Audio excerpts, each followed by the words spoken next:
que nos chants soient comme un signe. Je crois que c'est le chant du week-end. J'avais déjà prévu ma liste. Il a été pris vendredi par mon frère, hier par un groupe de jeunes et ce matin. Et on veut le chanter de tout notre cœur.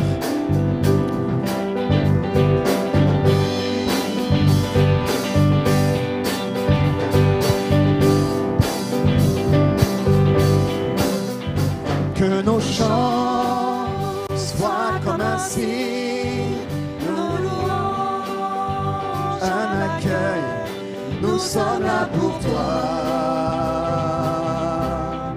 nous sommes là pour toi,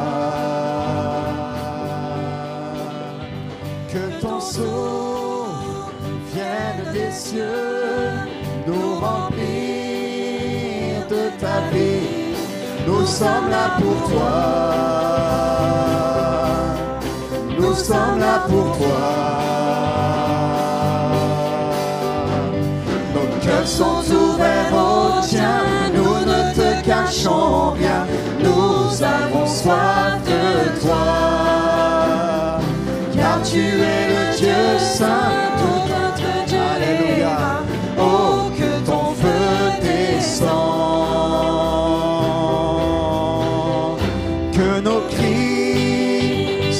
Comme un hymne, que ton nom retentisse. Nous sommes là pour toi,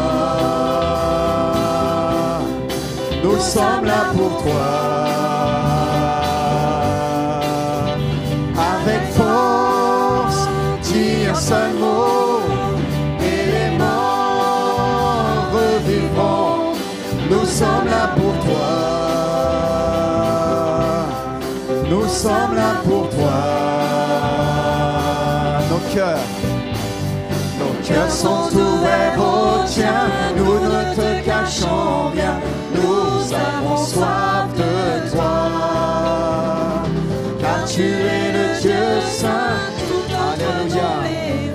Oh, que ton feu descend. Nos cœurs ensemble. Nos cœurs sont ouverts au tien. Nous ne te cachons rien. Nous avons soif de toi, car tu es le Dieu saint, tout autre Dieu est vain. Oh, que ton feu descend.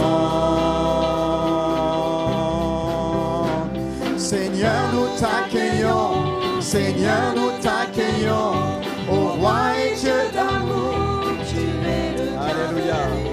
Seigneur, nous t'accueillons, Seigneur, nous t'accueillons, ô roi et Dieu d'amour, tu es le bienvenu, que notre cœur t'adore et toute âme s'éveille, ô roi et Dieu d'amour, tu es le bienvenu, que notre cœur t'adore et toute âme s'éveille, ô roi et Dieu d'amour, tu es le bienvenu. Alléluia, nous lui disons Seigneur, tu es le bienvenu ce matin parmi nous, amen.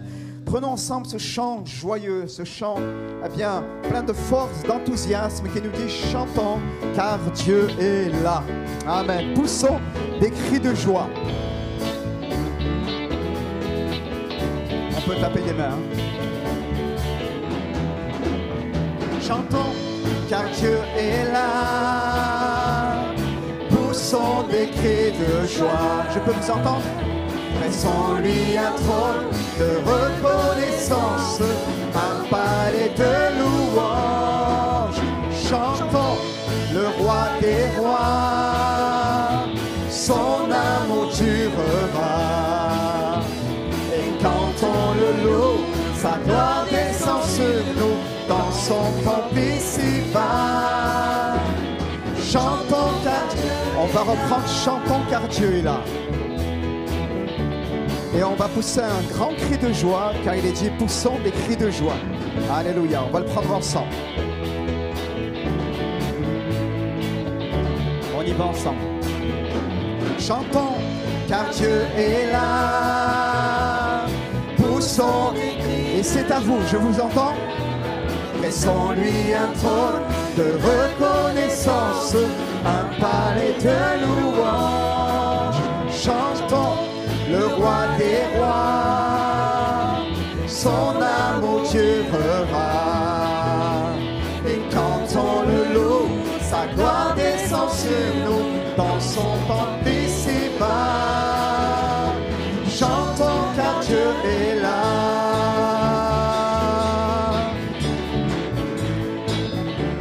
Jésus, Jésus demeure au milieu de son peuple quand il vient le louer. Jésus demeure au milieu de son peuple quand il vient l'adorer. Chantons car Dieu est là. Poussons des cris de joie. Dressons-lui un trône de reconnaissance, un palais de louange. Chantons le roi des rois, son amour durera. Et quand on le loue, sa gloire descend sur nous dans son temple ici-bas. Chantons car Dieu est là. Chantons car Dieu est là. Chantons car Dieu est là. Alléluia, on peut applaudir le Seigneur. On le bénit, on est là pour le louer, l'adorer ce matin. Alléluia. Prenons ensemble, ces bien-aimés, ce cantique dans un esprit de recueillement de louange. Bienvenue Saint-Esprit. Alléluia. Nous sommes dans ta présence. Amen. Nous sommes dans ta présence. Remplis-nous ce matin de ta puissance. Viens. Amen. Viens. Tu es cette eau vive. La Bible dit, si quelqu'un a soif, qu'il vienne à moi et qu'il boive, et des fleuves d'eau vive couleront de leur sein, comme dit les Écritures. Alléluia. Et nous voulons nous attendre à lui ce matin. Amen. Prenons ensemble dans un esprit de louange et d'adoration cet autre cantique ensemble. Alléluia. Bienvenue Saint-Esprit,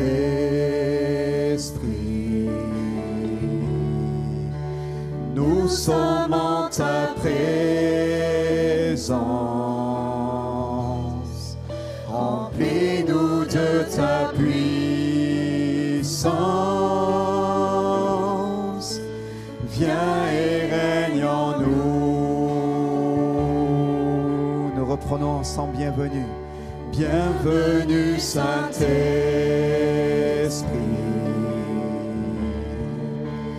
nous sommes en ta présence. Remplis-nous de ta puissance. Alléluia. Viens. Alléluia.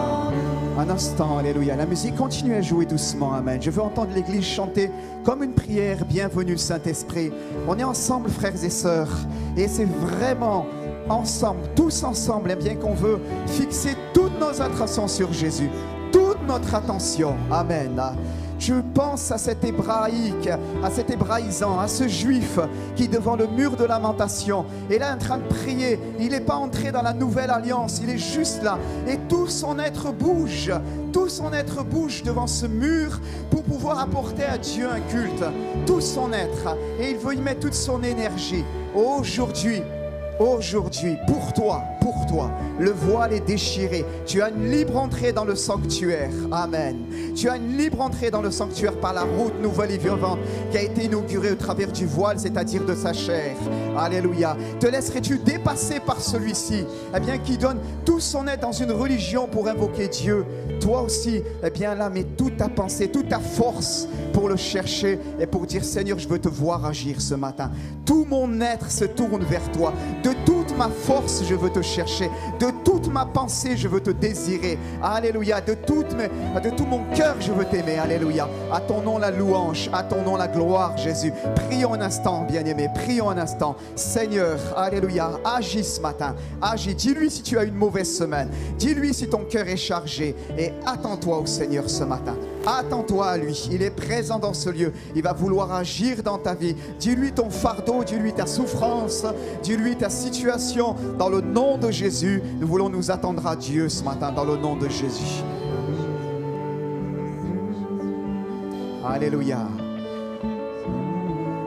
Alléluia. L'église le chante. Je veux vous entendre, bien-aimés. Alléluia. Bienvenue Saint-Esprit. Alléluia. Le voile est déchiré, nous voulons te louer, Seigneur, de tout notre cœur. Le voile est déchiré. Nous avons libre entrée dans le sanctuaire par la route nouvelle et vivante qui a été inaugurée au travers du voile, c'est-à-dire de ta chair.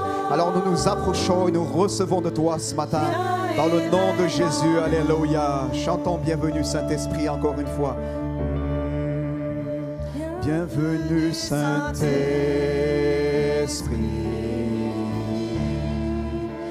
Nous sommes en ta présence. Remplis-nous de ta puissance. Viens et règne en nous. Tu es cette eau vive, disons-le ensemble. Tu es cette eau vive, source de intarissable,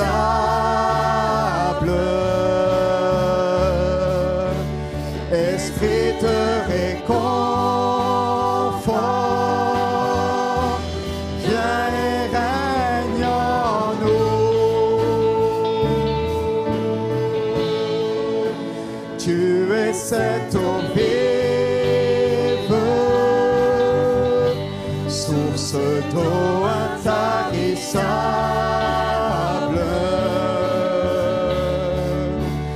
esprit de réconfort, viens et règne en nous.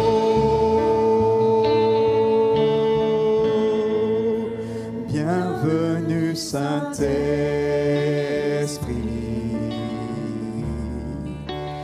nous sommes en ta présence. Remplis-nous de ta puissance.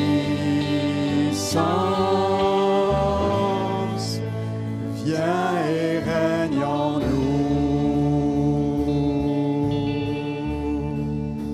Tu es cette eau vive, source d'eau intarissable,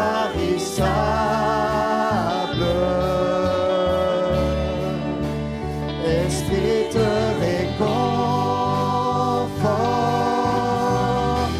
viens et règne en nous. Tu es cette eau vive, disons-le encore une fois. Alléluia. Tu es cette eau vive, source d'eau intarissable,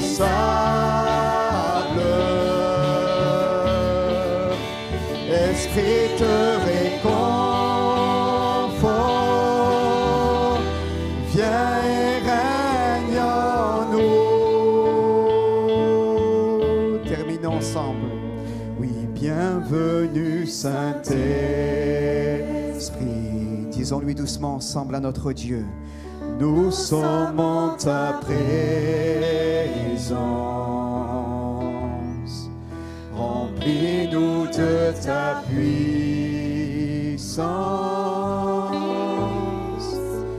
Viens et règne en nous. Oh, ce nom est si merveilleux. Oh, ce nom est si merveilleux. Le nom de Jésus-Christ, mon roi. Oh, ce nom est si merveilleux, sa beauté sans pareil. Oh, ce nom est si merveilleux, le nom de Jésus. Oh, ce nom est si merveilleux. Oh, ce nom est si merveilleux, le nom de Jésus-Christ, mon roi. Oh, ce nom est si merveilleux, sa beauté sans pareil. Oh, ce nom est si merveilleux, le nom de Jésus. Oh, ce nom est si merveilleux. Oh, ce nom est si merveilleux, le nom de Jésus-Christ, mon roi. Oh, ce nom est si merveilleux, sa beauté sans pareil. Oh, ce nom est si merveilleux, le nom de Jésus. Oh, ce nom est si merveilleux, le nom de Jésus. Oh, ce nom est si merveilleux, le nom de Jésus. Alléluia, alléluia, alléluia. Disons-lui ensemble doucement, tu es cette eau vive. Tu es cette eau vive, source d'eau intarissable. Alléluia. Les frères qui sont désignés pour la Sainte Seine vont s'avancer tout de suite. Alléluia. Amen. Viens et règne en nous.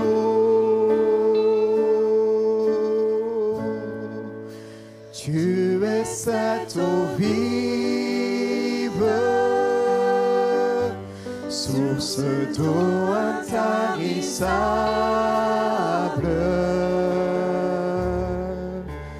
Esprit te réconforte, viens et règne en nous. Alléluia. Bénissons le Seigneur quelques instants. Ma sœur Linda, tu peux jouer doucement s'il te plaît. Élevons tous ensemble nos voix avant que le frère nous introduise dans le repas du Seigneur. Élevons, puis-je entendre vos voix, frères et sœurs? Élevons nos voix, on est devant le Seigneur, devant le Roi des rois. Remplissons ce lieu de nos voix. Alléluia. Le lieu où ils étaient assemblés trembla. Alléluia. Le lieu où ils étaient assemblés trembla. Élevons tous ensemble nos voix. Prions. Prions dans notre langue maternelle. Prions langue, prions en esprit si nous vous le souhaitons. Mais élevons nos voix maintenant. Tous ensemble, bénissons Dieu. Alléluia. La musique, tout en jouant, on le fait ensemble. Les choristes, tous ensemble, élevons nos voix. La guitare, tous ensemble. Alléluia. Seigneur, tu es digne de louange. Alléluia. Le roi dans sa beauté, vêtu de majesté. La terre est dans la joie, la terre est dans la joie. Sa gloire resplendit, l'obscurité s'enfuit au son de sa voix, au son de sa voix. Combien Dieu est grand, chantons-le combien Dieu est grand, et tous verront combien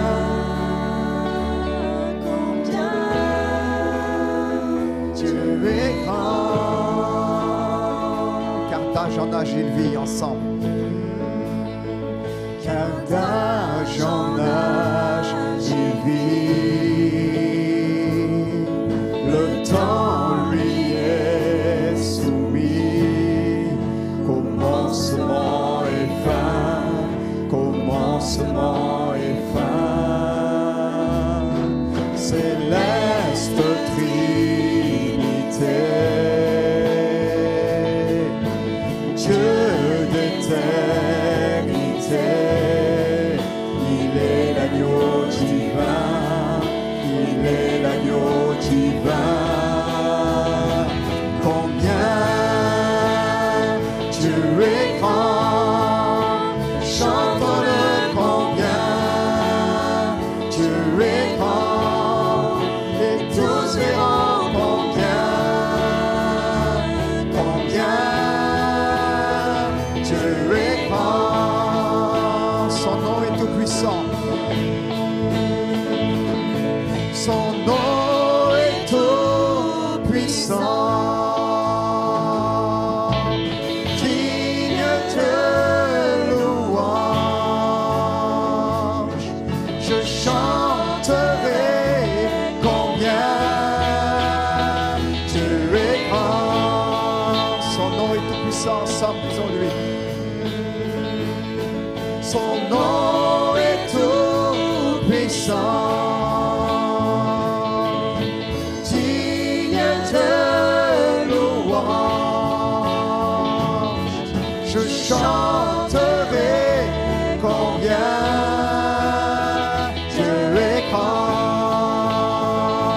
de tout mon cœur, de tout mon cœur.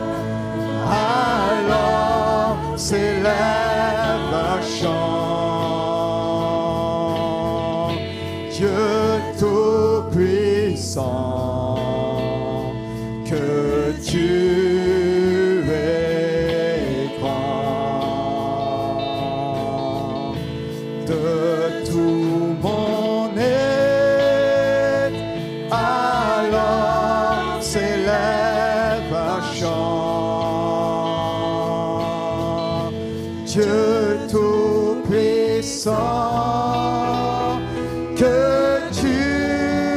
Encore une fois, de tout mon être, une dernière fois ensemble.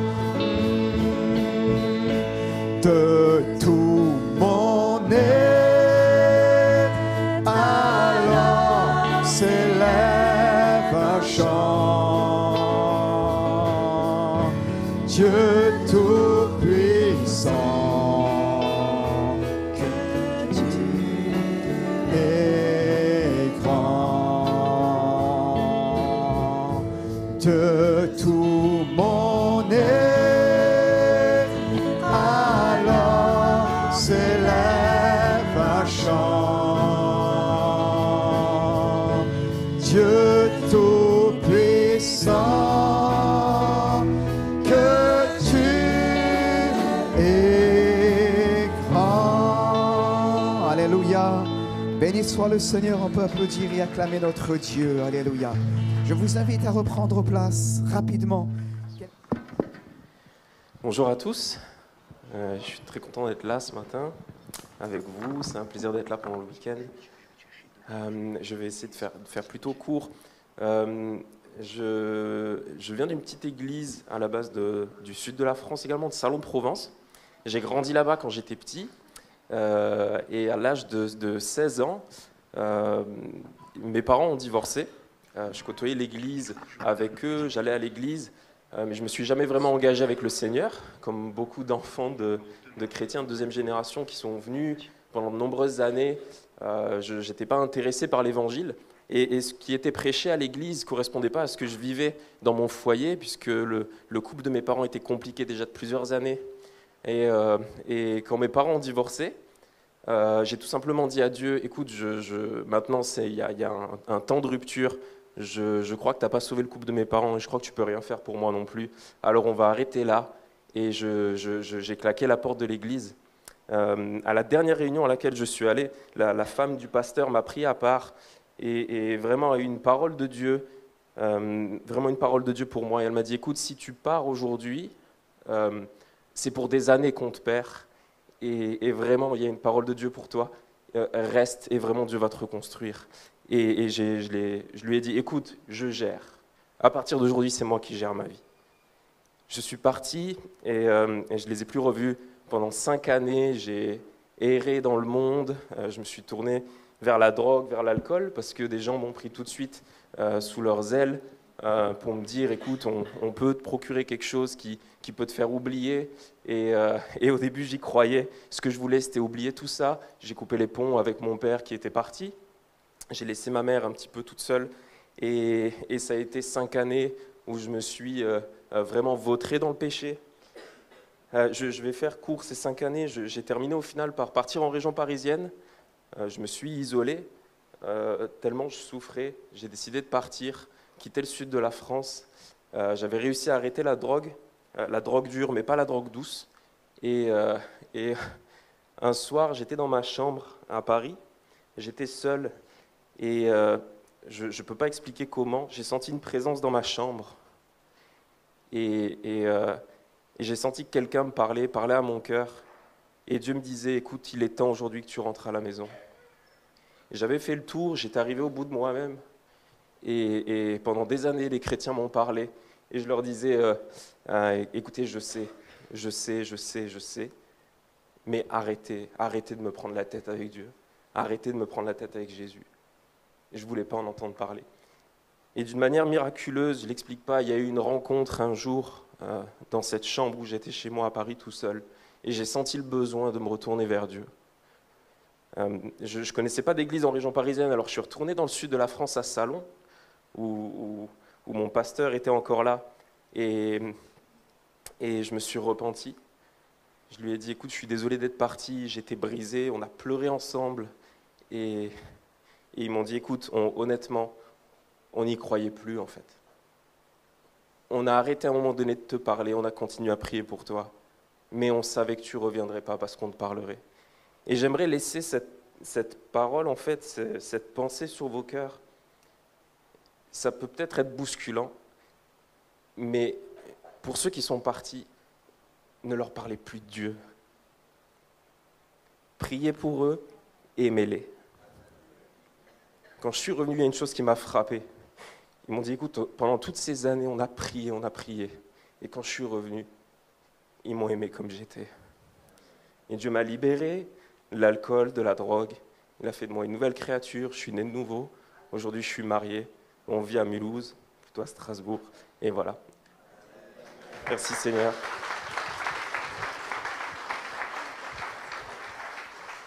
Merci Mehdi. Du coup, moi, c'est Lucas. J'accompagne aussi Thibaut. Alors, pour ma part, je n'ai pas du tout grandi dans une famille chrétienne.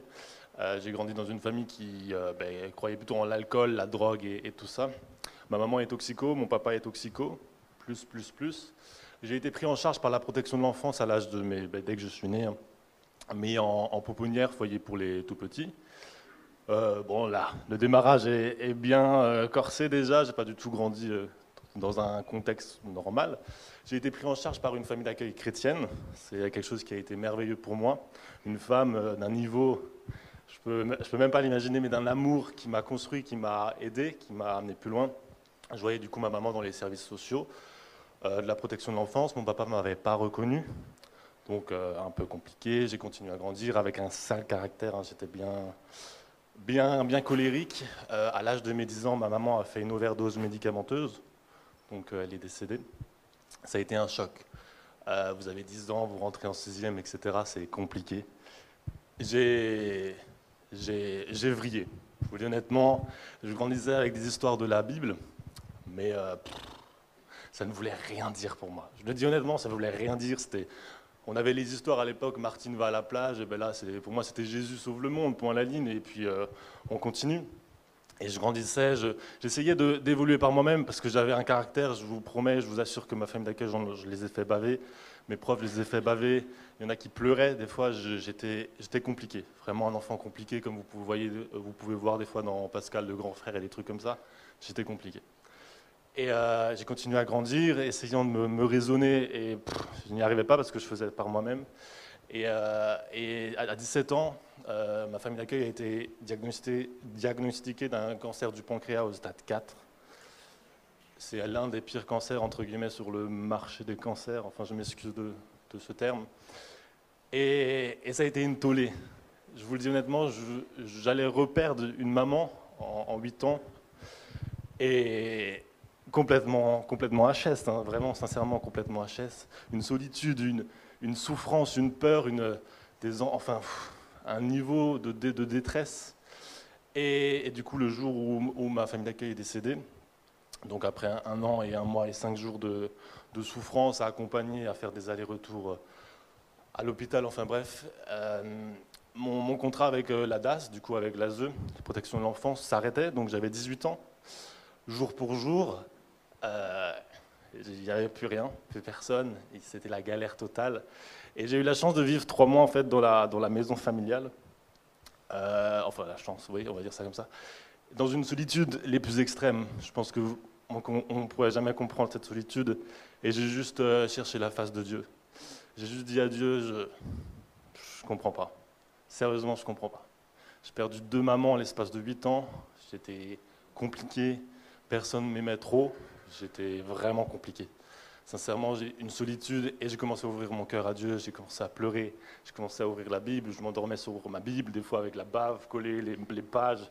Je cherchais la face de Dieu, du coup j'ai intégré l'église de la Porte Ouverte, je me suis fait baptiser dans l'année et je cherchais le Dieu qu'on me parlait de ma famille d'accueil. Ma famille d'accueil avait semé des choses dans mon cœur, des principes qui n'avaient pas encore fleuri, qui n'avaient pas encore mûri, mais qui ont commencé à mûrir dans le secret de ma chambre et qui m'ont transformé.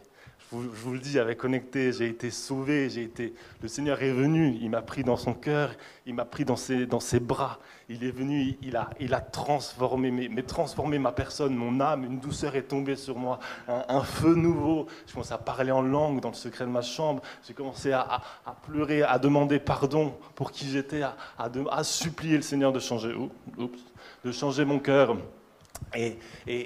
Et après, j'ai commencé à aller dans les rues, j'ai commencé à parler de lui, j'ai commencé à m'investir dans la jeunesse. Aujourd'hui, j'ai la chance de pouvoir m'investir dans la jeunesse, j'ai la chance de pouvoir impacter, de pouvoir aller dans les foyers, de pouvoir parler de ce que Dieu a fait. Il y avait une souffrance énorme et le Seigneur est venu. Mais quand je vous dis qu'il est venu, une personne comme moi, personne ne la regardait. Je vous le dis très sincèrement, mes profs me disaient « Tu vas finir dans la rue et quand je te verrai dans la rue, je te donnerai un coup de pied aux fesses. » Je vous le dis, je rigole pas, je viens d'un endroit, d'un milieu où personne ne regarderait, personne même. Et on se dit « Mais est-ce que Dieu est si bon ?» Il a jeté les yeux sur moi, il m'a pris sous son aile et il m'a amené plus loin. Il m'a sauvé, il m'a justifié et aujourd'hui il m'utilise pour bénir son œuvre. Et c'est vraiment merveilleux. Je voulais vous encourager dans la souffrance. On vit tous la souffrance. Sincèrement, on le vit tous. Mehdi l'a vécu, on l'a tous vécu. On sait de quoi on parle à une échelle différente, c'est vrai. Je ne vous souhaite pas du tout de passer par là où je vis. Mais j'aimerais vous encourager à retourner dans le secret de votre chambre. Il y avait vraiment cette pensée ce matin quand je réfléchissais à ce que j'allais vous dire.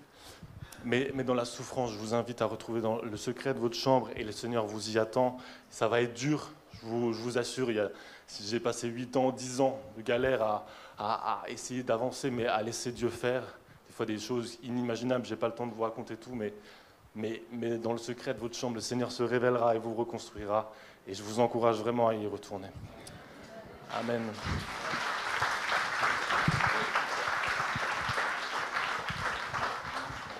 Amen, Dieu est bon. Amen, il est grand. Amen, voilà. J'ai la grâce de côtoyer ces jeunes-là. Ils paraissent gentils, mais en privé, vraiment, priez pour moi. Vraiment. Non, je les embête, vraiment. C'est une grâce, un privilège que de ne voyager jamais seul. J'essaye d'avoir toujours des jeunes avec moi, de pouvoir de leur permettre de découvrir d'autres choses. Et en même temps, ils peuvent servir. Et je suis très reconnaissant d'être avec vous, de passer ce week-end avec vous. Merci pour votre affection, pour votre accueil. Je me sens à la maison. Vraiment, Nordine, Graziella, merci beaucoup. Graziella, merci pour le tiramisu. Alléluia. Alléluia. Vraiment, tu m'as béni. Le jour de son anniversaire, elle m'a fait des cadeaux à moi. Vraiment, sois béni en retour. Vraiment, merci à vous. Merci pour l'accueil. Merci vraiment pour la grâce qu'on a d'être une seule et même famille. Quelle grâce! Vraiment, vous avez toutes les salutations, l'affection de l'équipe pastorale de la Porte Ouverte Chrétienne. On aimerait plus souvent, et tous mes collègues aimeraient plus souvent voyager. Nous sommes limités dans le temps, dans tout, voilà, tout ce qu'on a à faire, mais vraiment de tout cœur, on est avec vous. Vous n'imaginez pas comment nous prions pour la France. Nous prions pour les églises locales. Nous nous attendons réellement à un mouvement sans nom et sans visage, un mouvement de l'esprit où Dieu va agir partout en France. Nous attendons vraiment à une œuvre merveilleuse de la part du Seigneur. Amen. Amen. Il y a quelques années, je suis parti faire du ski et j'aime le ski. Je n'ai pas la chance de faire souvent du ski, mais j'aime le ski. Et quand il y a de la neige et quand je fais du ski, je deviens encore plus fou de quand je prêche, d'accord? Je suis inarrêtable. Je suis fou et je fais beaucoup de hors-piste.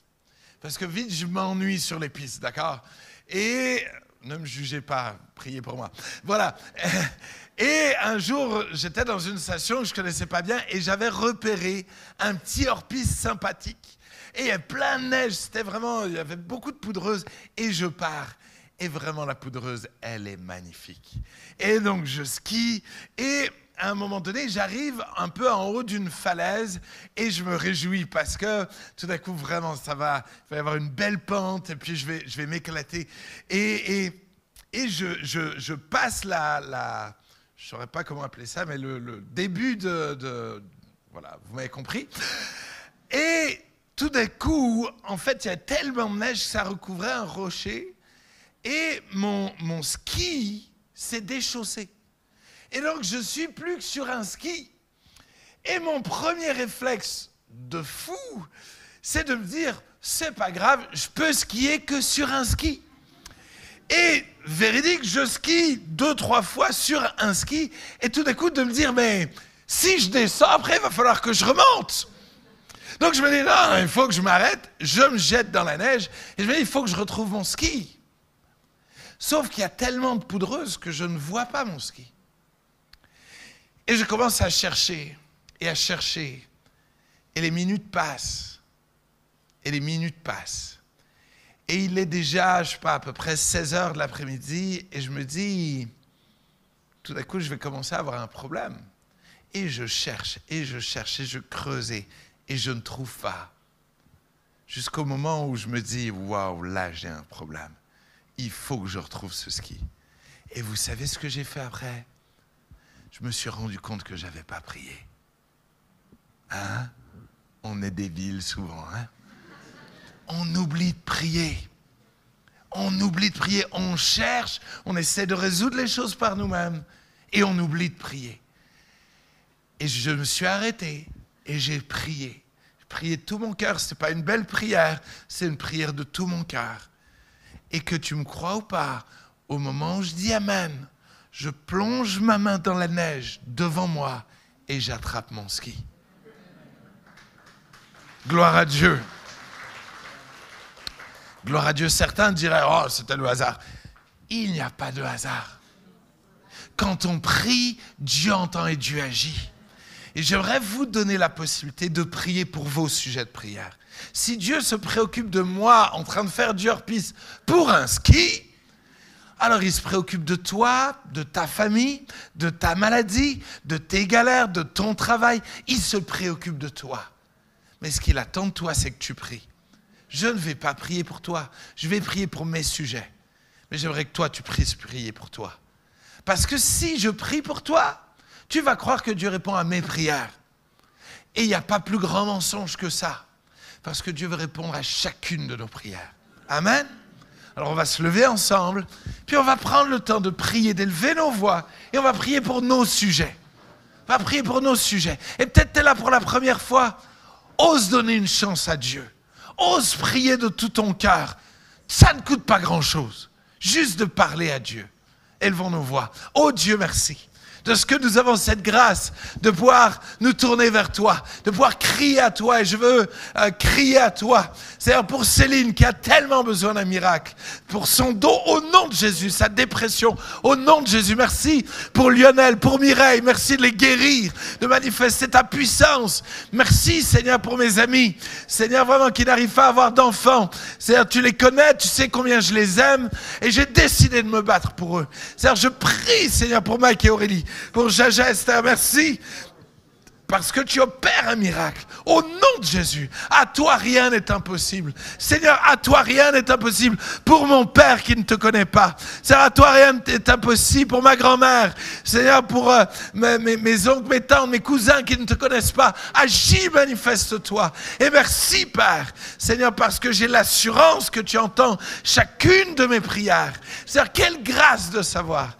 C'est-à-dire que tu as entendu ma prière et que maintenant je peux être tranquille parce que c'est toi qui vas agir. Au nom de Jésus. Et tout le monde dit Amen, Amen, Amen, Amen, Amen. Vous pouvez prendre place. Je ne démarre quasiment aucune de mes prédications sans donner la possibilité aux gens de prier. Parce que j'ai l'impression réellement que l'Église se fragilise dans la prière. Je crois qu'il y a un appel de Dieu à revenir à la prière, à l'intercession, à réapprendre à prier, à ce que l'Église redevienne une maison de prière pour tous les peuples. Amen. Amen. Je vais attaquer le message et je prie Dieu de ne pas être trop long, mais j'ai senti beaucoup d'affection et de liberté sur les deux premiers jours et je crois qu'il y a une parole de Dieu pour nous et je vais essayer d'être concis, mais j'aimerais vraiment être me laisser conduire par le Saint-Esprit et vraiment que le Saint-Esprit nous conduise, nous éclaire, nous édifie, nous donne des clés réellement pour ce temps, pour le temps dans lequel nous sommes. En mars 2020, tout a été chamboulé et plus rien ne sera plus jamais comme avant. Plus rien. Mais Dieu m'a permis le 3 mars, alors que pour la première fois, nous avons fermé l'église. Le 3 mars, alors que nous avons fait avec l'église La Porte Ouverte Chrétienne la une de tous les journaux télévisés. Ce même soir-là, il s'est passé quelque chose et j'aimerais vous montrer la vidéo numéro 0. J'aimerais vous montrer cette petite vidéo, elle est un peu longue, mais vous ne mesurez pas ce que Dieu a fait ce soir-là. Et j'aimerais que vous puissiez vous laisser édifier par ce témoignage. Tu peux lancer. Il y a du son, si c'est possible.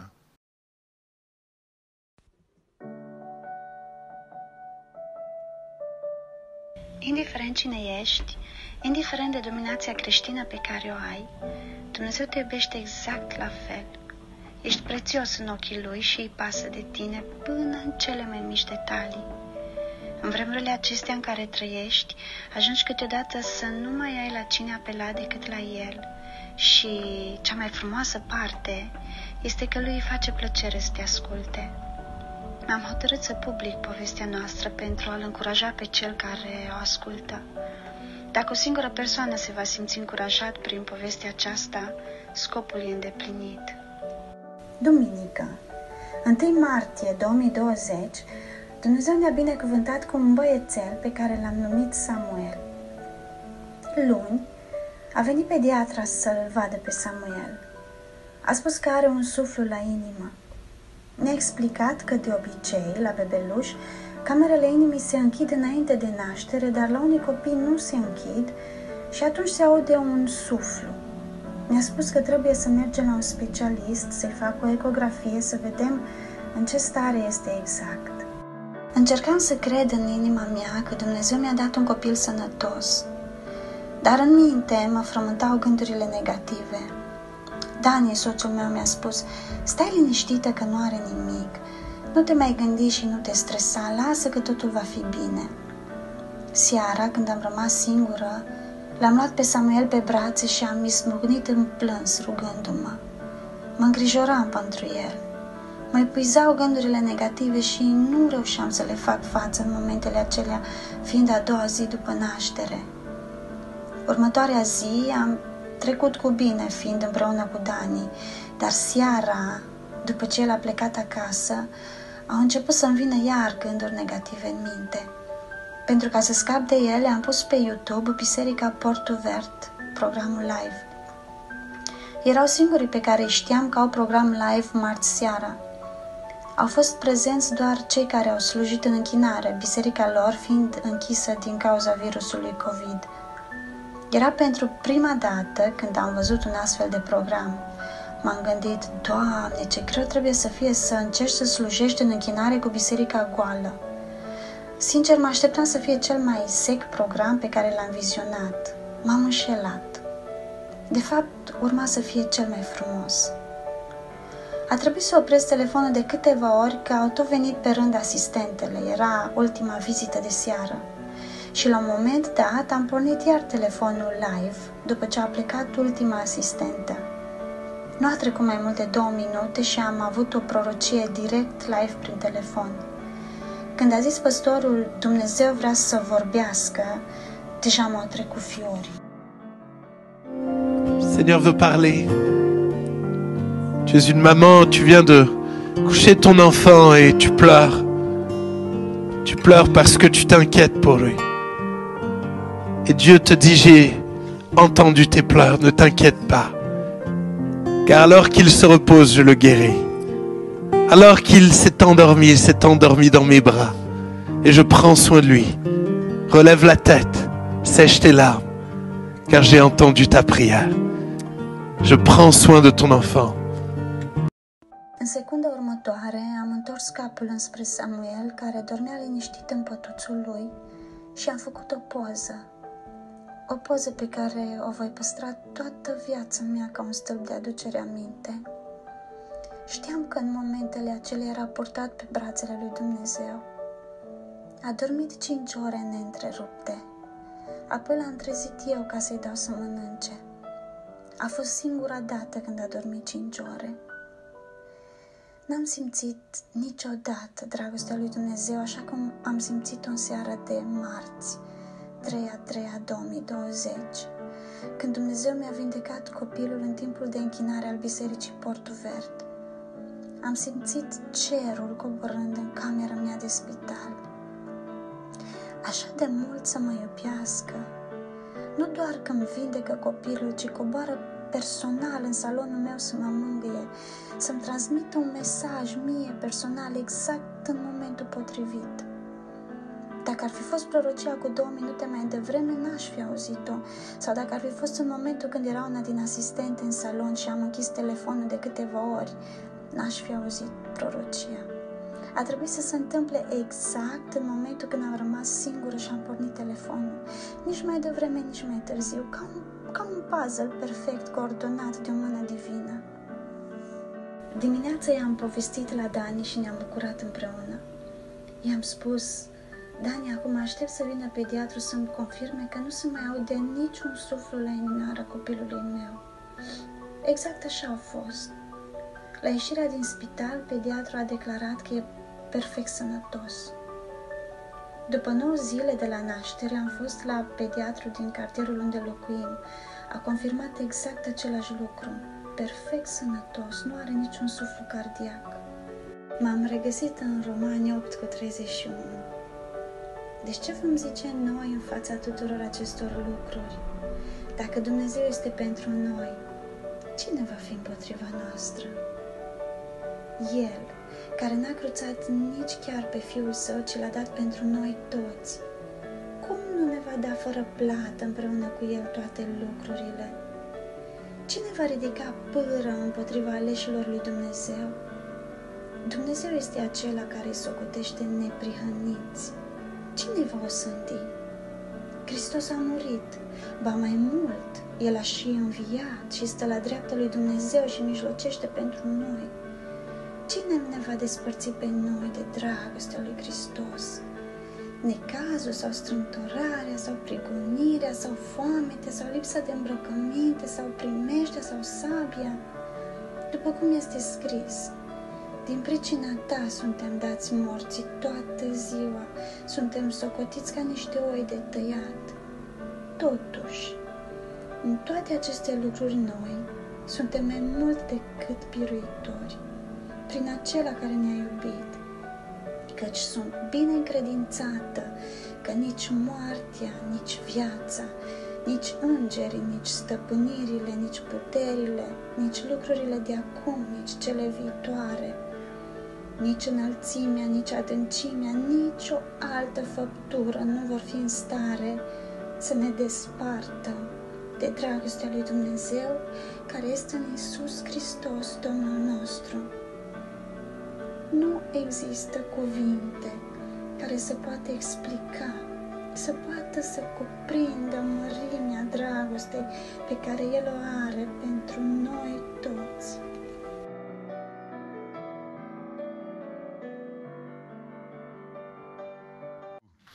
Est-ce qu'on peut applaudir le Seigneur? Est-ce qu'on peut lui rendre gloire?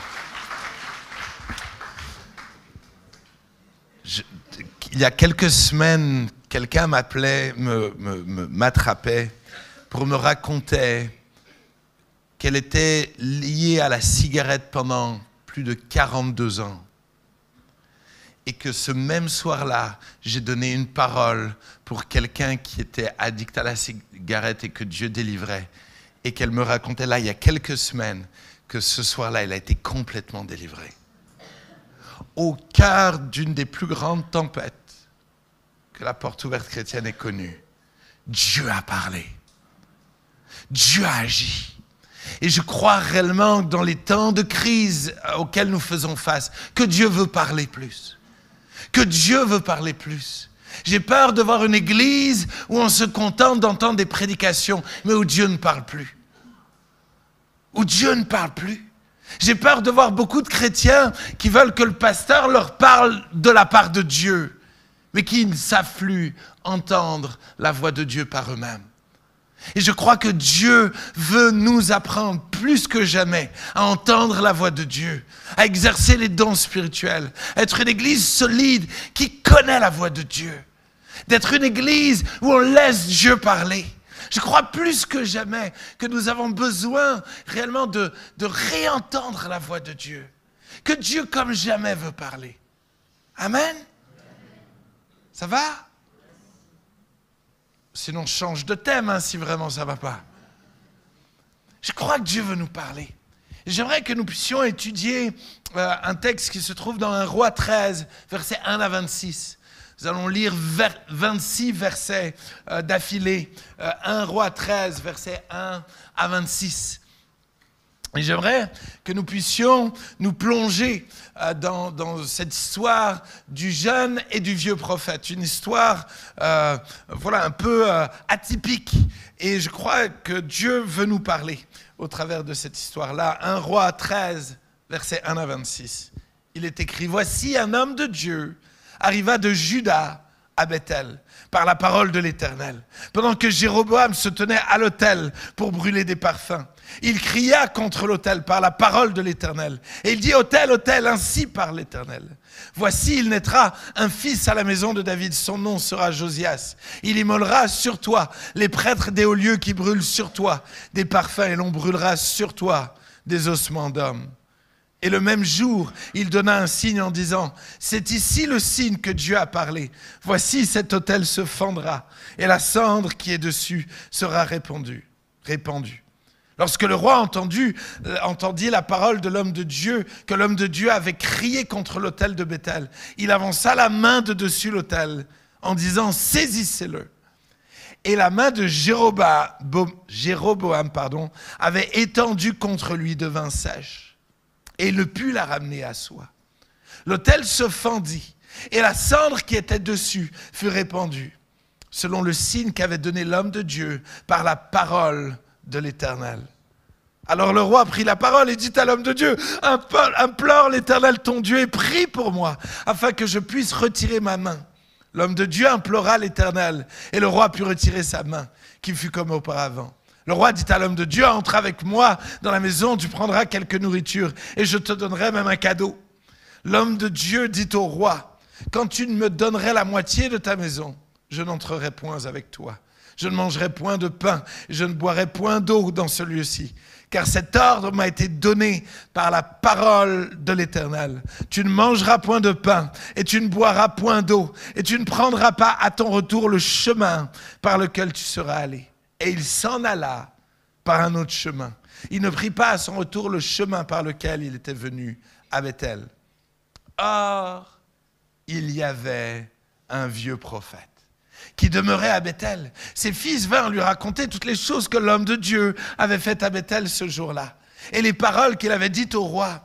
Lorsqu'ils en eurent fait le récit à leur père, il leur dit, « Par quel chemin s'en est-il allé? Je veux le voir. » Ses fils avaient vu par quel chemin s'en était allé l'homme de Dieu qui était venu de par Juda. Il dit à ses fils, « Scellez-moi l'âne. » Ils lui scellèrent l'âne et monta dessus. Il alla après l'homme de Dieu et il le trouva assis sous un térébinthe. Il lui dit, « Es-tu l'homme de Dieu qui est venu de Juda ?» Il répondit, « Je le suis. » Alors il lui dit, « Viens avec moi à la maison, tu prendras quelque nourriture. » Mais il répondit, « Je ne puis ni retourner avec toi, ni entrer chez toi. Je ne mangerai point de pain, je ne boirai point d'eau avec toi en ce lieu-ci.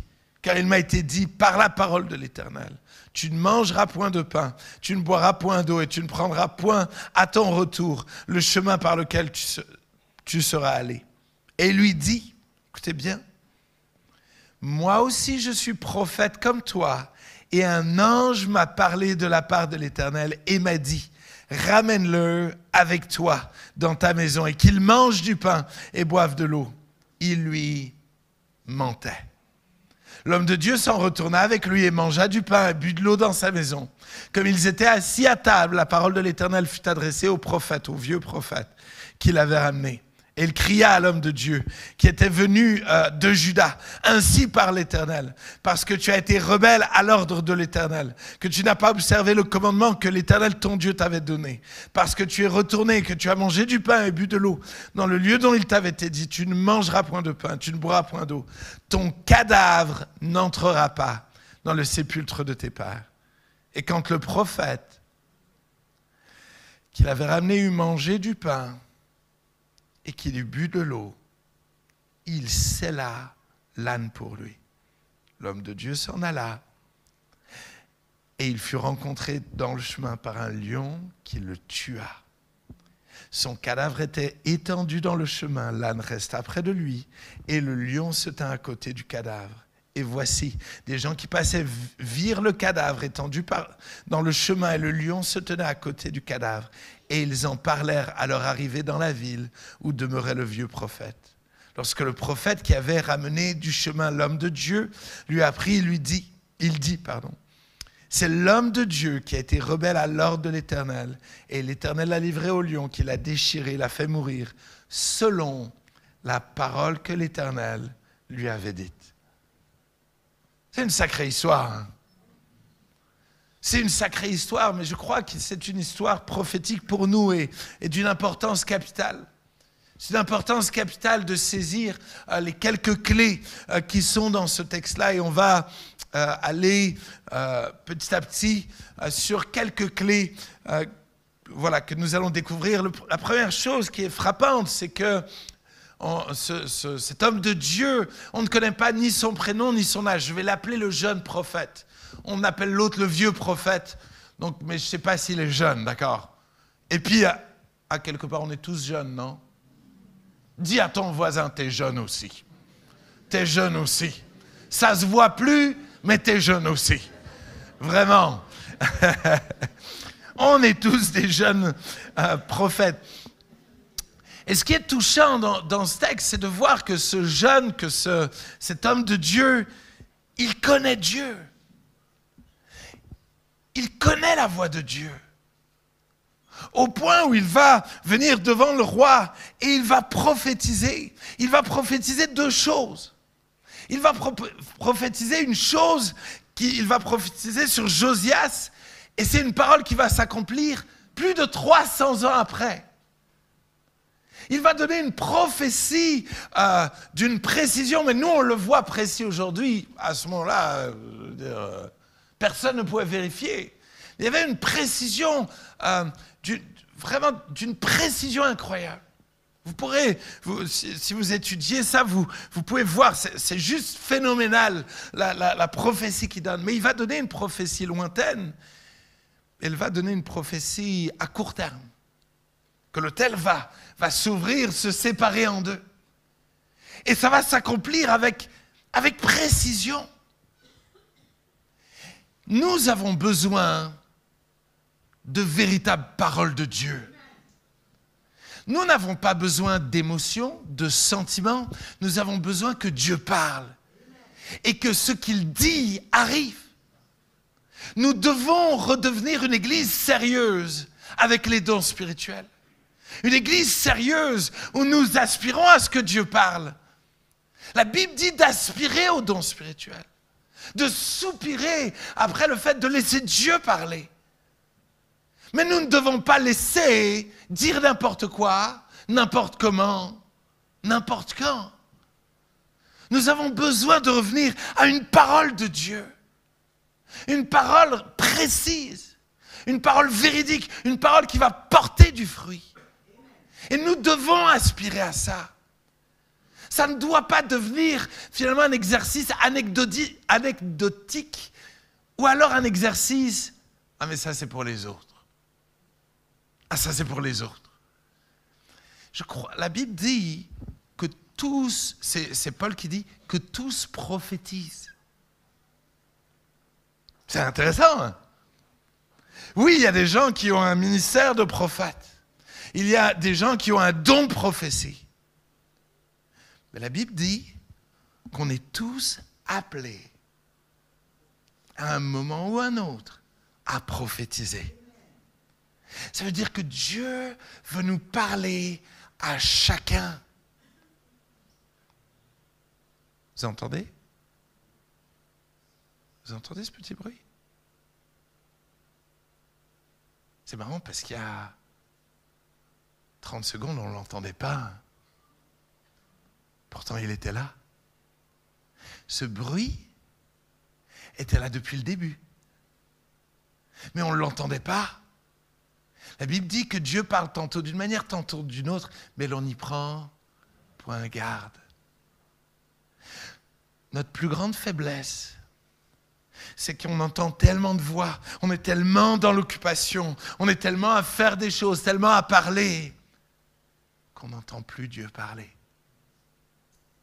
On n'entend plus Dieu parler.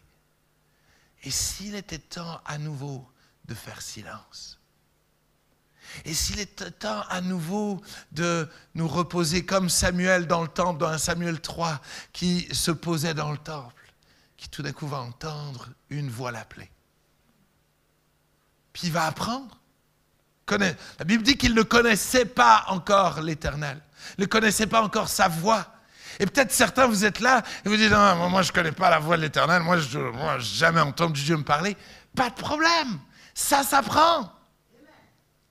Ça s'apprend. Honnêtement, si dans un mois, alors non, c'est peut-être pas un bon exemple. On va prendre un autre exemple. Si Mehdi, dans un mois, vous appelle, vous allez lui poser la question, t'es qui? Parce que vous ne connaissez pas sa voix. Parce que vous ne le connaissez pas. Mais si Mehdi commence à vous harceler, et toutes les semaines il vous appelle, au bout d'un an, quand il appelle, il dit un mot, vous dites « Ah, c'est Mehdi encore ». Vous voyez ce que je veux dire? Connaître la voix de l'Éternel, ça s'apprend. Il n'y a pas de mal à ce que tu me dises ah, « Pour l'instant, je ne connais pas ». Pas de problème. Apprends comme Samuel a dû apprendre. Il a appris à entendre la voix de l'Éternel. Et ça lui a pris du temps. Il est allé voir le pasteur. Il dit, tu m'as appelé, il s'est passé quelque chose, j'ai entendu une voix, qu'est-ce qui se passe, je fais quoi? Il dit, waouh, tranquille, cool, tu vas apprendre. Retourne te coucher. Et par 3 fois, Samuel avait soif d'entendre, de comprendre. Est-ce que tu as soif de connaître la voix de Dieu? Est-ce que tu as soif de connaître sa voix? Vous savez, je suis très inquiet de voir aujourd'hui l'Église dépendre trop des pasteurs. Vraiment. Je sens qu'il y a un véritable déséquilibre en France particulièrement, mais il y a un déséquilibre. Mais il y a une chose où j'ai envie de vous dire, il faut que vous alliez le voir. C'est sur le fait d'apprendre à reconnaître la voix de l'Éternel. Vous savez pourquoi? Parce que s'il vous aide à reconnaître la voix de l'Éternel, alors ensuite, vous allez moins souvent aller lui dire « Oh, pasteur, qu'est-ce que je dois faire ?» Vous allez devenir mature, vous allez progresser. Donc pour un temps, effectivement, vous avez peut-être besoin de lui, peut-être besoin des anciens pour dire oh, « j'ai l'impression que Dieu m'a dit ça, mais qu'est-ce que t'en penses? Je veux être sûr que c'est la voix de l'Éternel. J'ai pas envie de faire n'importe quoi, j'ai pas envie d'être bouffé par un lion. » On est d'accord? Je veux pas te dire n'importe quoi. C'est pour ça que peut-être certains, vous êtes là, quand le pasteur dit « Oh, si quelqu'un a reçu quelque chose de Dieu, dites-le. » Certains, vous êtes là et vous dites « Non, moi, j'ai pas envie de mourir foudroyé parce que je dis une fausse parole. » Pas de problème. Moi, mon encouragement, c'est venez le voir. Et j'ai l'impression que Dieu m'a dit ça pendant le culte. T'en penses quoi? N'enterre pas la voix de Dieu. Si tu as l'impression que Dieu te parle, alors il va falloir apprendre. Nous, à l'église, c'est ça. Personne ne peut donner une parole librement. Si quelqu'un a une parole de Dieu, il doit venir tout devant et prendre le micro. Mais avant de prendre le micro, on a un pasteur, sa responsabilité, c'est de veiller à la prophétie. Pourquoi? Parce qu'on ne veut pas que n'importe quoi soit dit. Et quelquefois, il y a eu du n'importe quoi. Et alors, les amis, alors on intervient. Parce qu'on veut être sérieux. On ne veut pas prononcer le nom de Dieu en vain. Vous vous souvenez de ce commandement que personne ne met en pratique et qui ne nous parle pas? C'est ça. C'est ça, ne pas utiliser le nom de Dieu en vain. C'est finalement, Dieu a dit ou Dieu ne dit pas. On doit être sérieux. Regardez ce que la Bible dit. Il faut que 1 Corinthiens 5, verset 19. Il est dit, n'éteignez pas l'esprit, ne méprisez pas les prophéties, mais examinez toutes choses et retenez ce qui est bon. N'éteignez pas l'esprit, ne méprisez pas la prophétie, mais examinez. Soyez sérieux. Et nous devons être sérieux. C'est parce que des gens ont dit n'importe quoi qu'il y a de moins en moins de dons spirituels. C'est parce qu'il y a, dans certains milieux, tous les 2 mots, on dit Dieu a dit. Moi, je me souviens d'une jeune fille, honnêtement, elle m'a rendu dingue. Un jour, elle vient me voir, elle me dit, Dieu m'a dit que ça serait lui, mon mari. Et elle a commencé à flirter avec ce gars-là. Et 3 semaines plus tard, elle est avec un autre gars. Et elle me dit, Dieu m'a dit que c'est lui, mon mari. 3 semaines après, elle me dit, Dieu nous a dit de partir à Montpellier. Les amis, c'est d'une débilité profonde. Dieu n'a rien dit. C'est tes émotions, tes sentiments, tes envies qui te font croire que Dieu a dit. Jeunes gens, ne venez jamais me voir pour me dire, Dieu m'a dit que c'est un tel qui doit se marier avec moi. Dieu ne décide pas à ta place. La Bible dit que c'est l'homme qui quitte son père et sa mère et qui s'attache à sa femme. C'est pas Dieu qui décide, c'est toi qui décides.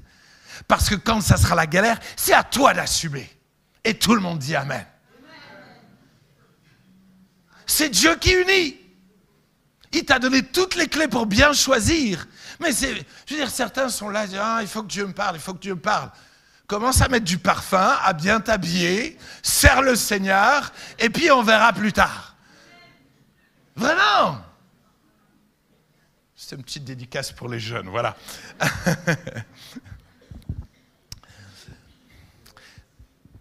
Je pense qu'on ne mesure pas à quel point Dieu aimerait parler. Je pense qu'on ne mesure pas à quel point. Je pourrais vous raconter vraiment tellement de témoignages. Juste ce week-end, tellement de gens sont venus me donner de témoignages, de paroles de connaissance que je vais vous en raconter. Allez, vous donner quelques témoignages. Allez, photo numéro 12. Si tu peux mettre la photo numéro 12. J'étais invité à prêcher au moment du Covid. Je pense que c'est été 2020. Fin août 2020. Et je prêche dans un groupe de jeunes et ils font la réunion en extérieur pour avoir de la liberté. Et c'est un groupe de jeunes d'une église ménonite, pas charismatique, tout ça. Et je suis invité à prêcher, je prêche. Puis il y a cette jeune fille qui a fait la louange. Puis après, elle se met dans les rangs. Puis je prêche, je ne sais plus sur quoi je prêche, mais pas sur le fait d'entendre la voix de Dieu, mais je prêche. Puis pendant que je prêche, Dieu me dit, il y a une parole pour cette jeune fille. Je dis, je la donnerai à la fin, tu vois. Où. Il dit, non, t'as pas compris. Je veux la donner maintenant. Donc tout d'un coup, au milieu de ma prédication, je m'arrête. Et devant tout le monde, je donne une parole à cette jeune fille. Et je commence à lui décrire sa vie,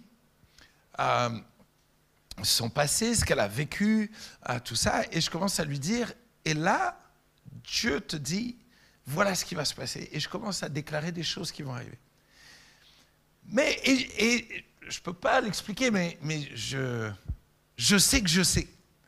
Mais il y a un côté où je la vois, elle est devant tout le monde, tu vois, genre sa vie exposée. Alors rien de chelou. Mais je veux dire, parce que là aussi, c'est pas parce que j'ai une parole de Dieu que je dois faire n'importe quoi. Hein. Hello? D'accord? L'esprit des prophètes est soumis aux prophètes. C'est-à-dire que l'esprit de Dieu, finalement, ne vient pas me posséder ou faire un truc chelou. Non. L'Esprit de Dieu est en moi, mais il m'a donné aussi du bon sens, de l'intelligence pour bien faire les choses. Et donc, je donne cette parole-là, et puis je reprends mon message. Je veux dire, j'ai fait ce que je crois le Saint-Esprit m'a dit de faire. Et puis à la fin, je vais la voir, parce que je veux savoir, tu vois. À un moment donné, je dis, mais est-ce que ça t'a parlé? Et elle commence à me décrire sa vie. Je dis, mais j'ai essayé de me suicider plusieurs fois. Elle était dans le groupe de louanges souriant, tout ça. Et voilà tout ce que tu as dit, ça correspond à ça, ça correspond à ça, ça correspond à ça. Et elle dit, et je suis en panique parce qu'on me harcèle à l'école. Et dans la prophétie, je lui disais, tu vas retourner finalement dans ton monde, et ce qui te faisait peur, ce que tu voulais fuir, va devenir maintenant un lieu de bénédiction, un Dieu où tu vas bénir les autres, où les gens vont venir te demander pardon et tout ça. Et donc elle dit, mais j'ai peur et tout ça, mais je suis impressionné de ce que Dieu me dit de repartir dans la paix, que tous ces changements. Et je dis, je te donne mon numéro et tu me tiens au courant. La semaine après, c'est la rentrée. Le soir même, elle m'appelle. Elle dit, c'est hallucinant. Tous ceux qui se sont moqués de moi, tous ceux qui m'ont fait souffrir tous ces derniers mois, ils m'ont vu arriver à l'école, elles sont venues vers moi, elles m'ont demandé pardon, et il y a même quelqu'un qui est venu m'offrir un cadeau pour me demander pardon. Et quelques mois après, elle me disait, tout a changé, maintenant c'est mes copines, maintenant tout va bien, et je peux être une bénédiction pour eux. Je ne vous dis pas ça pour vous dire, wow, je suis un gars super. Je suis vraiment pas un gars super. Mais Dieu veut parler. Mais Dieu veut parler. Il veut nous parler personnellement, mais il veut nous parler pour les autres. Je crois que Dieu veut nous parler. Et nous devons apprendre à reconnaître sa voix. Nous devons tendre l'oreille. Moi, les amis, il y a un temps où je loue Dieu, puis il y a un temps où je dis, Dieu, parle, ton serviteur écoute. S'il me parle, gloire à Dieu. S'il ne me parle pas, gloire à Dieu.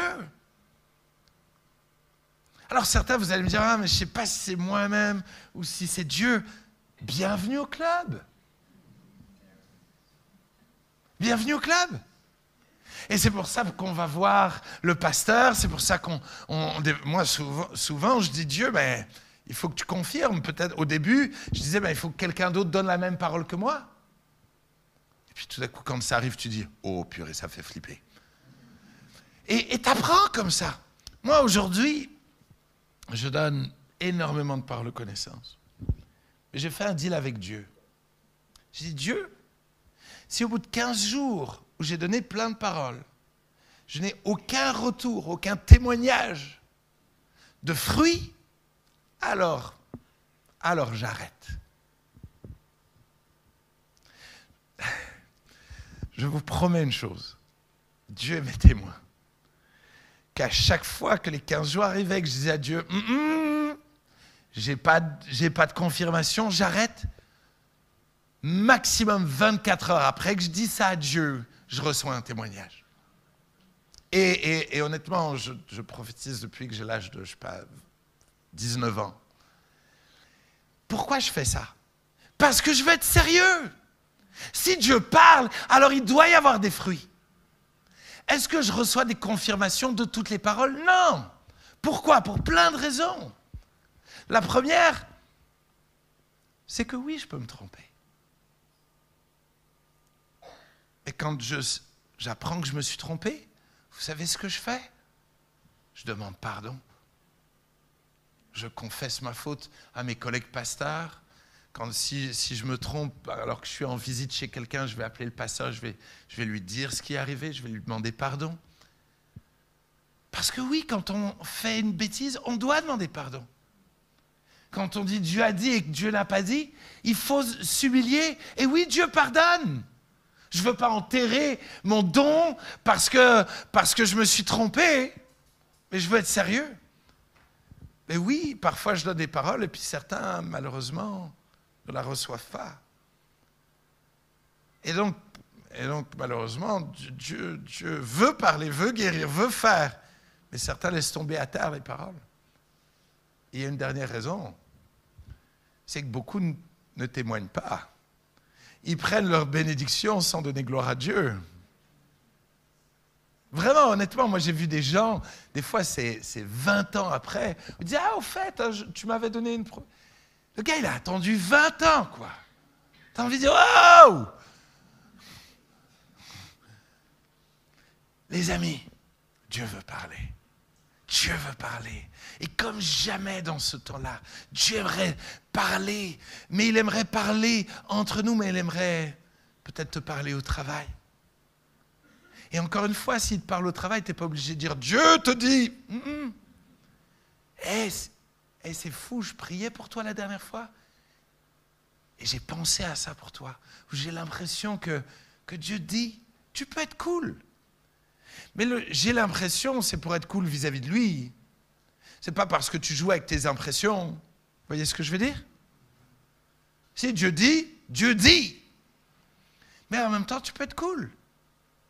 Et effectivement, moi, des fois, j'ai une parole et je suis pas sûr comme ça. Et que c'est pour quelqu'un de spécifique, des fois, je vais voir la personne et je discute. Je me souviens de ce monsieur, j'étais au Mexique, c'est une expérience qui m'a marqué, mais Dieu me dit, il a son pied qui est en train de moisir. Et je veux le guérir ce soir. Mais sauf qu'il a des chaussures et il marche normalement, enfin, visuellement, il n'y a rien qui se voit. Et je suis tiraillé, je ne suis pas sûr. Et donc, ce que je fais, c'est que je vais le voir, je dis « Bonjour, comment allez-vous? La forme, la santé, comment va votre pied ?» Et puis, il me dit « C'est bizarre que tu me poses cette question parce que mon pied est en train de pourrir, j'ai une maladie et mon pied est tout noir. » C'était exactement la vision que j'avais. Mais à ce moment-là, je sais que Dieu m'a parlé. J'ai prié pour lui avec une audace de fou et il a été guéri. Mais parce que tout d'un coup, tu sais, je ne suis pas venu avec mes grands sabots. Non, je suis simple, je suis petit, je suis dépendant de lui et je suis faillible. Mais je veux être honnête. Ça vous va? Ça vous inspire? Ça vous encourage? Ça vous donne soif? Waouh, j'espère que ça vous donne soif. Allez, dernier petit conseil, et puis après, on continue le texte. Que tout se fasse avec bienséance et avec ordre. Il y a un temps pour tout. Il y a un temps pour tout dans le culte. Ne commence jamais à dire « Oui, mais le Saint-Esprit m'a dit de le dire tout de suite. » Waouh, waouh, waouh, waouh. Tout doit se faire avec bienséance et avec ordre. Il y a un temps où on donne les paroles, et un temps où on loue Dieu, et un temps pour la prédication. Et le jour où Dieu veut chambouler tout, alors t'inquiète pas, il est capable de parler aussi au pasteur, il est capable de... Alors il va manager tout le monde pour que les choses se passent différemment. Mais s'il vous plaît, ne commencez pas à donner des prophéties à tort et à travers, allez vous voir les uns les autres. Waouh! Parlez-en aux anciens, aux pasteurs, faites les choses avec ordre et bienséance, dans la soumission. S'il vous plaît. S'il vous plaît, parce que dans l'Église, on a les deux extrêmes. Ceux qui n'entendent jamais Dieu, et encore une fois, ceux qui se prennent pour des apprentis prophètes. Et on doit être vigilant. Il y a un équilibre à trouver. Je dis amen moi-même. Amen. Alors, je continue. C'est que tout d'un coup, Dieu parle. Et tout d'un coup, le roi pointe le doigt sur lui. Il pointe le doigt sur lui, il l'accuse, il le condamne. Et vous savez quoi? L'État va pointer le doigt de plus en plus vers nous. De plus en plus, on va nous pointer du doigt. Si on l'a fait pendant le Covid, rassurez-vous, on va le faire plus tard. Pour plein d'autres raisons. Mais le monde va pointer le doigt vers nous. De plus en plus, nous allons devenir des hurluberlus. On va pointer le doigt vers nous. On va nous juger, nous condamner. Le monde, la société va pointer le doigt sur nous.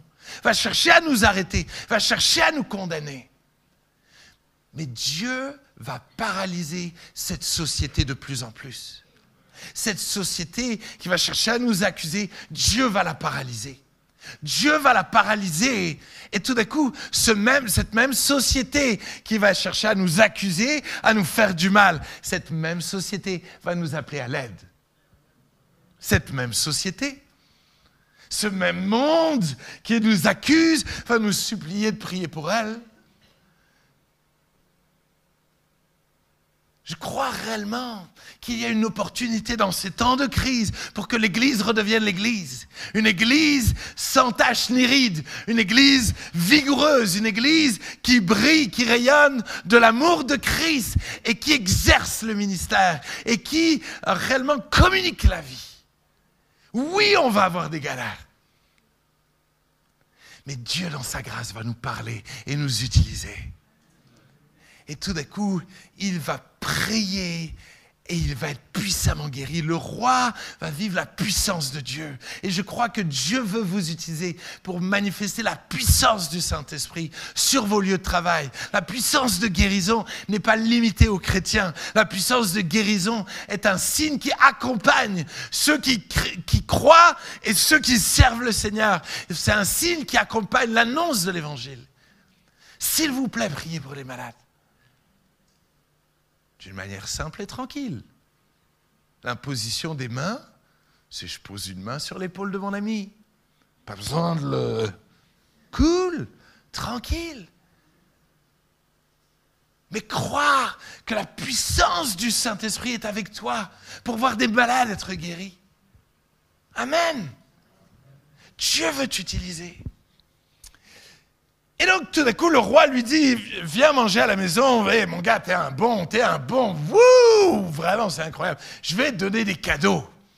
On aime les cadeaux, hein? Sauf que Dieu lui a dit de ne rien boire, rien manger, de rentrer à la maison. T'as une mission, tu rentres à la maison. Tu fermes ta bouche. C'est pas le temps de manger, de boire. Moment de jeûner, c'est le moment de prendre un autre chemin. Et il faut que tu sois sérieux, loulou. Et il est sérieux. Il refuse le cadeau du roi.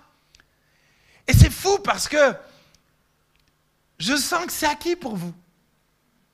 Et pour l'Église de Jésus-Christ en France, c'est relativement acquis. On ne veut pas du présent du roi. Oh, la société, il faut qu'on fasse attention. Il faut qu'on soit à part, il faut qu'on prenne notre chemin. Ça, on est assez bon. Le problème, c'est la suite. C'est qu'il y a un vieux prophète qui vient dire Dieu a dit.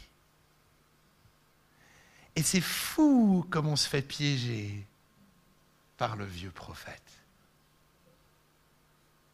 C'est Dieu a dit. Qui est-ce que tu laisses parler sur ta vie? Qui est-ce que tu écoutes sur Internet? Tadam! Qui est-ce qui parle sur ta vie? Il y a réellement un piège de beaucoup de gens qui finalement laissent n'importe qui déclarer n'importe quoi sur nos vies. Honnêtement, quand quelqu'un veut me donner une parole, j'aime bien dire, tu peux donner, mais Dieu est là. Dieu va t'entendre. Et Ananias et Saphira, ils ont été foudroyés parce qu'ils ont fait n'importe quoi. J'ai pas envie que tu te fasses foudroyer. Donc, avec plaisir, je t'écoute. Mais sois sûr que ça vienne de Dieu.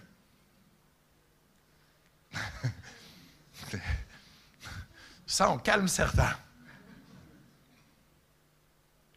Et il y a des gens qui m'ont donné des paroles à qui je leur ai dit « Merci, mais je n'accepte pas cette parole-là. Elle est contraire à la parole de Dieu. Je refuse cette parole-là. » Il y a des gens que j'ai arrêtés au milieu d'une parole qu'ils me donnaient. Mais parce que je veux que ça soit Dieu qui me parle. Je veux suivre Dieu. Je ne veux pas suivre finalement n'importe qui et n'importe quoi. Et encore une fois, c'est pas, je ne suis pas en train de les juger, je ne suis pas en train de dire qu'ils sont mauvais, peut-être qu'ils ont un don et ils se sont plantés, ça arrive aussi. Mais je veux être vigilant pour mon âme. Qui est-ce que tu écoutes? Qui est-ce que tu écoutes? Qui est-ce qui parle dans ma vie? Tu te nourris de qui? C'est marrant parce que dans ce temps de pandémie, il y avait les pros BFM TV et les pros YouTube. Et en fonction de ce que tu écoutais, je pouvais te dire quel était ton avis sur le Covid. C'est drôle, hein? On avait tous un avis sur le vaccin, sur le Covid.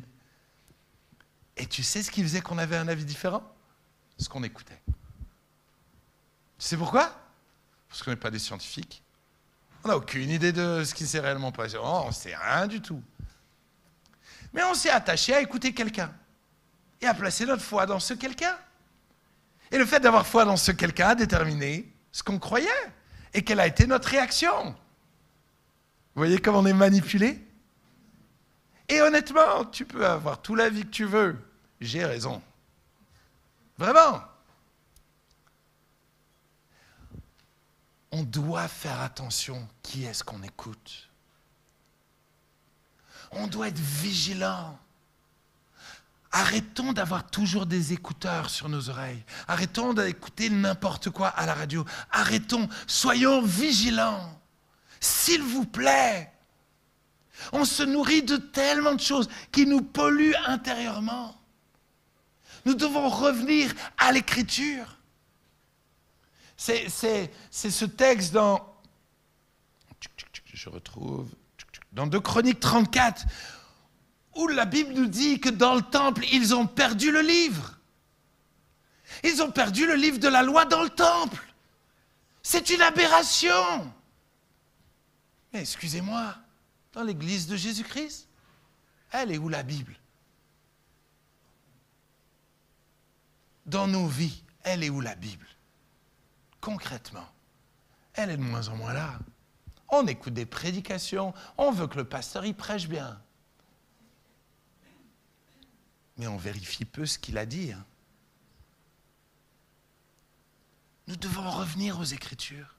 Nous devons nous nourrir à nouveau des Écritures. Il y a urgence. Il y a urgence de revenir à la Bible. C'est Billy Graham, peut mettre la photo numéro 5, c'est Billy Graham qui disait à la fin de sa vie, mon plus grand regret, c'est de ne pas avoir assez lu et étudié la Bible. L'âge de 99 ans. Je n'ai pas assez lu et étudié la Bible. Il a porté des fruits extraordinaires. Il dit, je n'ai pas assez lu et étudié la Bible. Et écoutez ce qu'il va dire. Je me sens vide dans les moments difficiles de ma fin de vie. Seigneur, que ça puisse nous avertir, que ça puisse nous secouer, que ça puisse nous ramener à la raison. Toute écriture est inspirée de Dieu. J'ai besoin de la Bible pour me communiquer la vie, pour me donner un cadre qui va me permettre de tenir ferme, d'être sûr que ce que Dieu dit, c'est ce que Dieu dit. J'ai besoin de me nourrir de la parole de Dieu. J'ai besoin de l'aimer, de la méditer, jour et nuit. Alors certains vont me regarder en mode, j'aime pas lire moi. C'est faux. Tu sais pourquoi? Parce que bizarrement, quand tu dois choisir ton lieu de vacances, t'aimes bien lire la destination et qu'est-ce qu'il y a dans l'hôtel. On aime tous lire, les amis, hello. On aime tous lire les résultats sportifs. On aime tous lire, finalement, la lettre de notre bien-aimé, nos textos. On aime lire, on passe notre temps à lire, ce qui nous intéresse. Hello? Plus jamais tu dis « j'aime pas lire ». Je ne suis pas en train de dire qu'il nous faut lire 25 chapitres chaque jour. Je ne lis pas 25 chapitres par jour. J'en lis un. Et des fois, je ne lis même pas un entier. Priez pour moi, je suis un très mauvais pasteur. Mais vous savez pourquoi? Parce que je refuse maintenant. Il est déjà midi, je vais tomber dans les pommes. Vraiment, je dis ça et je m'arrête vraiment en punaise. Je n'ai pas vu là. Pardon. Je ne sais plus ce que je disais. Oui. Je refuse de lire pour lire. Je veux écouter Dieu. Je veux méditer. Et pour ça, j'ai décidé de lire beaucoup moins. Je sais qu'il y a plein de pasteurs qui vous diront, moi je lis la Bible une fois par année, ou 3 fois par année, ou 4 fois par année. Et honnêtement, j'admire ces gens-là, j'aimerais être comme ça. Et je me rends compte que si je fais ça, Je vais chercher la performance. Je vais chercher à pouvoir vous raconter, dire « Ah, moi je lis la Bible 4 fois par année, vraiment, c'est génial. » Mais il n'y aura rien qui changera dans ma vie. Moi, ce que je veux, c'est entendre sa voix, la comprendre, la méditer, m'en nourrir, me l'approprier. Alors oui, je dois faire des progrès, peut-être de prendre plus de temps. Et malheureusement, des fois, je travaille trop et je médite peu. C'est ça mon challenge. Mais s'il vous plaît, réapprenez à lire la Bible.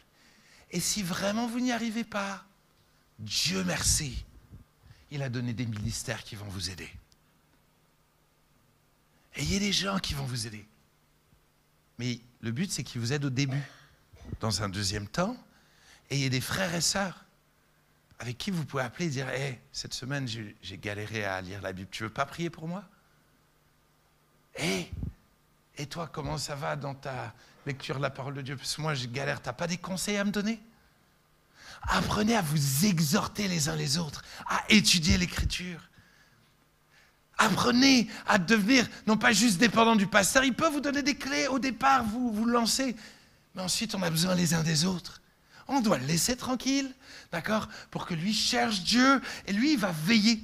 Il va vous manager, un peu comme un coach, en fait. C'est vous qui êtes sur le terrain, le coach, il est là. Oh, va plus à droite. Oh, fais la passe. C'est son job. Lui, il n'est pas censé être sur le terrain. Vous l'attendez tout le temps sur le terrain. Lui, c'est le coach. C'est vous qui êtes censé briller sur le terrain. C'est vous qui êtes censé gagner des âmes. C'est vous qui êtes censé porter du fruit, devenir cette église forte qui brille dans ce monde. Lui, il est puni. Lui, il est enfermé, qu'à gérer des trucs un peu compliqués, un peu relous, tout ça. C'est le pauvre. Honnêtement, être pasteur, on s'est fait avoir, on s'est fait arnaquer. Vous avez la chance d'être payé pour avoir des non-chrétiens qui vous voient toute la journée. Vous êtes payé pour ça. Payé pour briller dans le monde. Nous, on est payé pour briller au milieu de lumière. Super. Honnêtement, vous êtes privilégiés. Moi, j'essaie de négocier de temps en temps avec Pasteur Sam pour arrêter d'être à plein temps. Votre condition est meilleure que la mienne. Mais vous avez besoin de grandir. Vous avez besoin de grandir, de progresser dans la parole de Dieu. Vous avez besoin de ça. Vous avez tellement besoin de revenir aux Écritures. Je termine, vraiment. Peut-être les musiciens, si vous voulez vous mettre en place, ça va m'aider. Je termine avec cette dernière pensée, deux dernières pensées. La première, pour finir le texte, c'est qu'il va écouter ce gars-là. Et puis tout d'un coup, Dieu reparle. Dieu lui dit, « Oh, t'as fait n'importe quoi. T'as fait n'importe quoi. » Et ce qui me frappe dans le texte, c'est que le texte dit qu'il a fini de manger, il a fini de boire, on a scellé son âne et il est parti. Il ne s'est pas repenti. Dieu lui a parlé, pas pour le condamner. Et ce matin, en aucun cas, et je sais que je vous challenge un peu, mais je ne cherche pas à vous condamner, au contraire. Je cherche à vous dire, wow, il y a tellement plus. Faisons attention, on est sur une mauvaise voie. Revenons à lui, apprenons à l'écouter lui. On est en danger de se faire bouffer par le lion. Bouffer par des fausses doctrines, par des faux prophètes. Bouffer par la tradition, bouffer par la religiosité. On est en danger. Mais si Dieu nous parle à nouveau, c'est qu'il veut nous donner la grâce de changer, de revenir à lui. Et ce jeune prophète aurait pu se repentir. Il aurait pu tomber sur ses genoux, demander au vieux prophète, parce que dans cette histoire-là, on a envie d'accuser le vieux prophète, mais il a menti. Laisse les autres tranquilles. Le vieux prophète, il aura ses problèmes avec Dieu aussi. Toi, regarde à toi.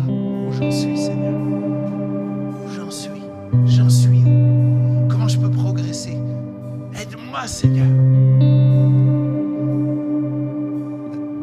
Si on peut jouer tranquillement du piano. Le dernier verset que je veux vous donner, et c'est un verset qui était dans mon cœur, vraiment. Et c'est la Bible qui dit que mes brebis connaissent ma voix. Jean 10. Ça veut dire que si je suis une brebis du Seigneur, s'il est mon berger, alors ça veut dire que c'est normal que je connaisse sa voix. Et le texte dit que si j'entends une autre voix d'un mercenaire, je ne vais pas la suivre parce que je ne connais pas cette voix. Ça veut dire que le rêve de Dieu, si Dieu est ton berger, c'est que tu sois capable de discerner ce qui vient de lui et ce qui ne vient pas de lui. Mais je vais dire autre chose. Ça veut dire que si je ne connais pas la voix de Dieu,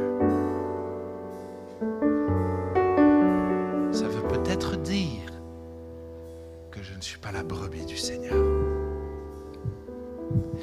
Et je ne cherche pas à vous faire culpabiliser, je ne cherche pas à avoir du monde qui répond à l'appel au salut. Je cherche juste à vous aider à savoir où vous en êtes avec Dieu.